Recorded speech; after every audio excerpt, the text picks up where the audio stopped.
Right, and there's of course focus on foreign policy in Modi 3.0 government, and we saw just a short while back S Jaishankar, Union Minister, meeting Maldives President Muizzu. In fact, remember, there has been strained ties between both the countries, and this meeting is taking place in that background. To discuss, in fact, I'll be joined by my colleague Ghazali shortly, but those are the pictures coming in from that meeting which took place just a short while back, where S Jaishankar, Union Minister, he's of course taken oath in the new Modi government as well. He was meeting Maldives President Muizzu, and this is of course, we saw several key top leaders from neighboring countries, 7 neighboring countries to be precise, who were part of the oath-taking ceremony at the Rashtrapati Bhavan yesterday, Mr. Muizzu being part of it.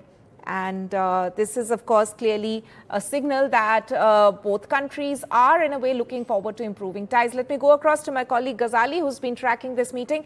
Ghazali, so how are we supposed to interpret the visuals that we are looking on the screen right now? You know, this meeting comes in, a very high-profile meeting on such an occasion as the new government is, in fact, starting its business in a way. And Jaishankar meeting Muizzu there, the optics, of course, doing all the talking.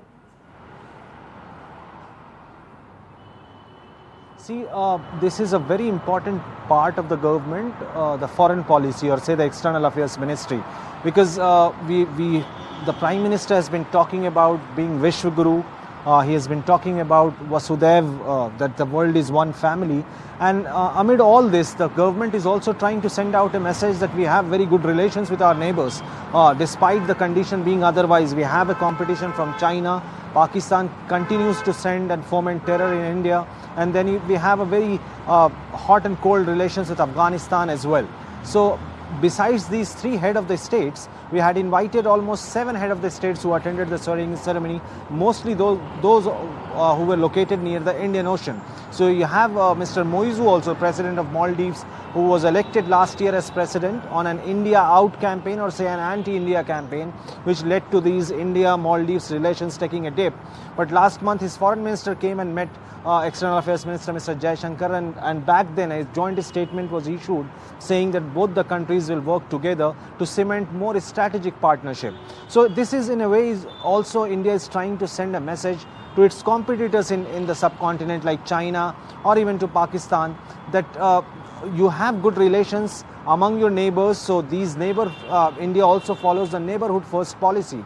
And more than that, a very important fact is that the government, Mr. Modi kept talking about the 5 trillion economy. So to prosper that, to further that progress, we need to have good relations with countries in abroad for our trade, for our revenue generation. We need to have good relations with countries abroad, and that is why not only these meetings, which the visuals you are seeing right now, that Mr. Muizzu or Sheikh Hasina or these neighborhood leaders have arrived to attend the swearing-in ceremony. After that, they're also meeting the Foreign Minister of India. But you'll also see a lot of leaders of the state sending congratulatory message to Mr. Modi for his 3rd term. And then days ahead from now, we have all the global summits. We have G7 in Italy this month. Then we have a peace summit in Switzerland. And after that, BRICS summit, G20 summit, we have ASEAN summit. So amid all this, it shows that India is also trying to expand its footprint at a time when global conflict has hit the headlines. And India has also spoken about peace. Prime Minister has been often quoted saying that this is a time of peace and not war.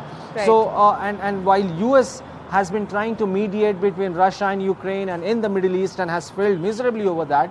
So India somewhere has its position to show that it is a power which can influence other region which is in conflict as a mediator, or at least as a leader which maintains neutrality in a time of crisis. Right. Ghazali, thank you so much for putting that into perspective, the meetings that are taking place today. And of course, clearly a proper message being given out by Modi 3.0 as far as the foreign policy and the way forward is concerned.